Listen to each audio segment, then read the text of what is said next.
What a lovely day, wouldn't you agree? Oh, certainly. I can almost... Wait, what's that sound? There they are! Kill them! Kill them all! The meteor didn't exterminate the dinosaurs. I did.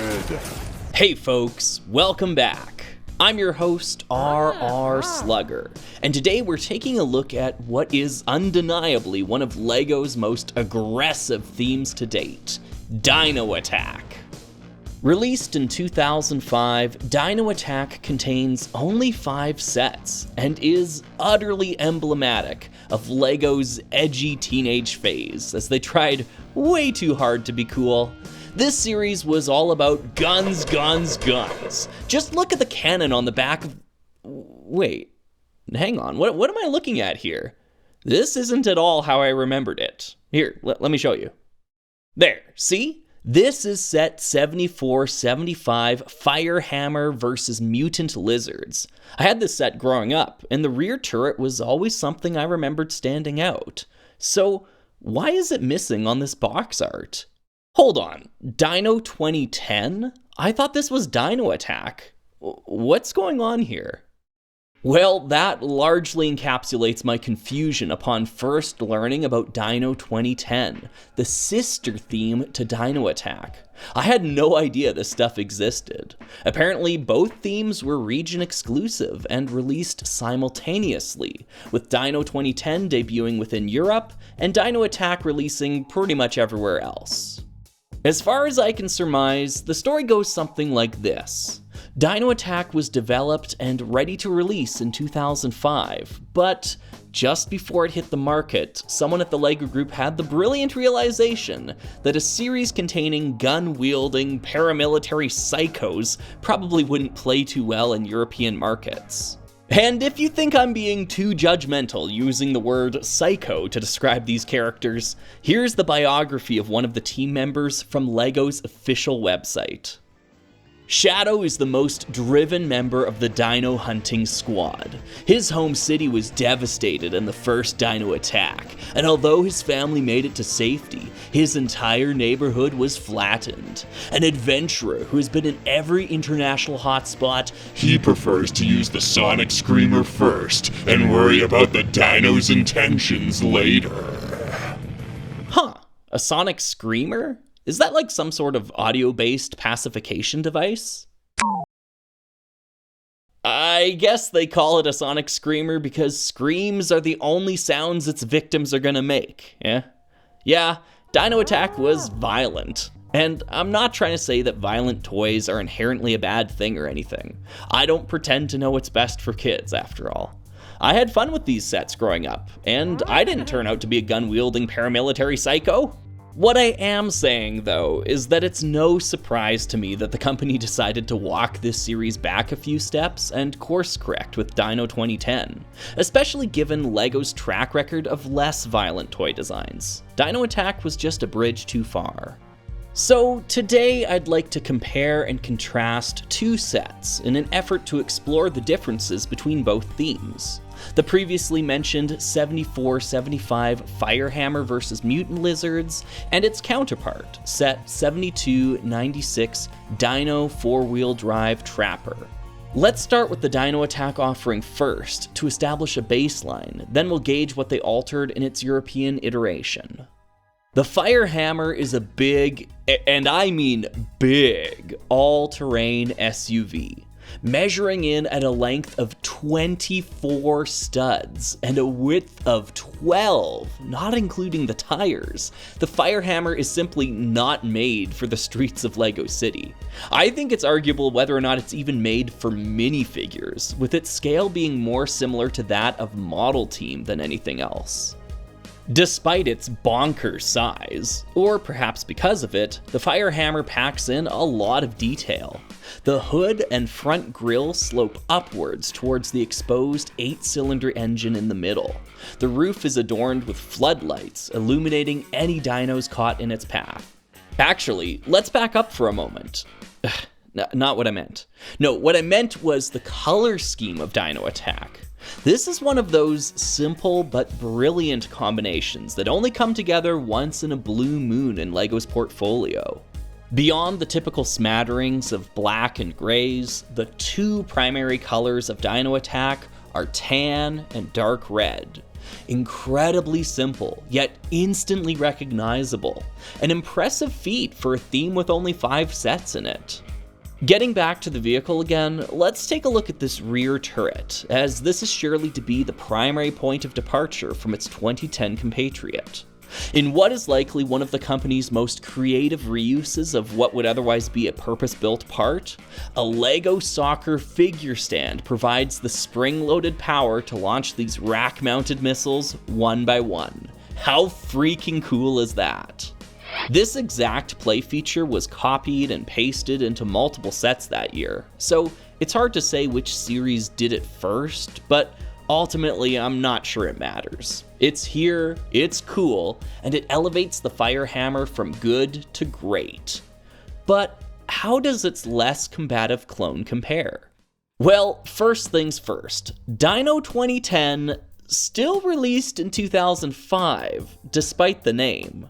This is doubly confusing because there actually was another dinosaur-related theme that released very close to 2010, just called Dino. Ugh, this is kind of a nightmare. Anyways, like I mentioned before, Dino 2010 is home to redesigns of every Dino Attack vehicle, some more substantial than others. For the Firehammer, Dino 4-wheel drive Trapper, most of the changes happen in the rear. For starters, the bed has been completely gutted and left barren. There are also now a pair of towering fins sticking up from the back, attempting to form some sort of ramshackle tailgate. Not a great start. However, once you account for our newfound cargo, it starts to add up.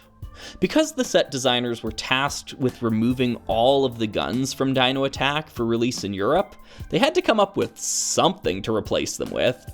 What they settled on were big, ugly Technic cages, and the Dino Trapper was no exception.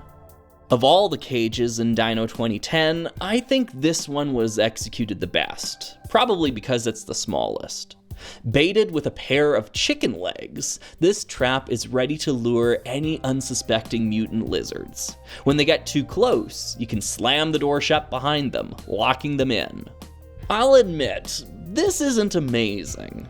That being said, what happens next is. Notice this conspicuous rotating lever on the side? Winding this operates the winch system, cleverly integrated into the vehicle chassis. This play feature feels so organic that it's simply hard to believe that it wasn't present in the original model. With the tail fins deployed, the winch can effectively lock onto the cage and pull it up onto the bed of the Dino Trapper. Quite an impressive gimmick for a retooled set. For the most part, the grand designs of this model reflect the Firehammer 1-to-1. The stickers on the hood of the vehicle still refer to this as Dino Unit 75, even though that was clearly related to the set number of the Firehammer, and not the updated set number of the Dino Trapper. If you were looking for more evidence that the Dino 2010 sets were hasty redesigns of the Dino Attack originals, well, there you go. Hasty or not, however, this is a fine set. Honestly, if you put a Sonic Screamer to my head and asked me which one I liked more, I think I might choose the Dino Trapper. I might be biased given how impressed I am by the ingenuity of the redesign, but I found the winch system and tailgate interaction to be incredibly intuitive and satisfying to play with. Yes, Dino Attack is still the overall winner, but I think in this one-on-one battle, I've got to hand it to the Dino Trapper. Nice going, Europe. You've earned 1 point. Well, I think that about covers it. But why do I feel like I'm missing something? Oh, right! Dinos! Sir, the dinos have been located in Sector 4, requesting instructions! Dino Attack actually has a pretty significant place in LEGO dinosaur history. Sure, the gummy, rubber, mutant lizards in the sets we looked at today are pretty unremarkable, but the other prehistoric beasts found throughout the series all have one innovation in common: Galador joints.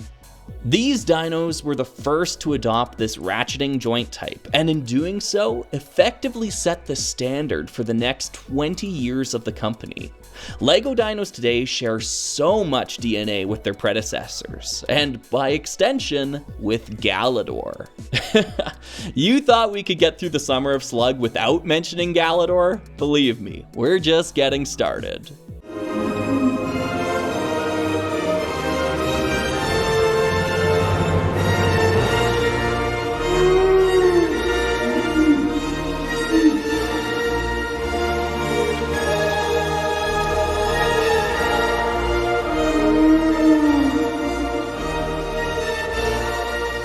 They're moving in herds. They do move in herds. Thanks for watching, everyone. This video was brought to you by the folks who support me during the Summer of Slug, especially those subscribed to my Only Slugs tier. I want to make mention of a few of them. Folks like Captain Mackay, who I know cannot wait until we reach planet Unitron. Sand Trout, who's been working on parting together the Megacore Magnetizer. Let's wish them luck. Will Hafner, Galador Gatekeeper, a fellow defender of the outer dimension, I see. Well met. Darmok at Teleria. Darmok and Slugger at Teleria. Temba, his arms open. Thank you. Empress Ellie, supreme lesbian, who has written me some lovely letters in the past with A+ penmanship and wax seals. Brick Toad, who strikes me as a very humble person. I really appreciate their mindset. Jesse from Battle Peak, the most in-depth LEGO Exoforce coverage on YouTube. Quality takes time. Red Starfire, who is an incredibly talented mock builder. You've definitely seen their stuff in previous summers. Jedi Knight Ryan, who is certainly a Jedi master in my books. And Chuck Schwa, who has been supporting the channel in multiple ways longer than I can remember. These folks and many more deserve our thanks. If you'd rather support me on Ko-fi, you can do that as well. A couple of folks went above and beyond with their donations there too, so I want to make mention of them as well. Thank you to both Motorzegmannen and Elgast the Wizard for your support. Lastly, thank you to you for watching. The Summer of Slug is just heating up. We've got lots on the way. I've been your host, R.R. Slugger, and I'll see you next time for another video.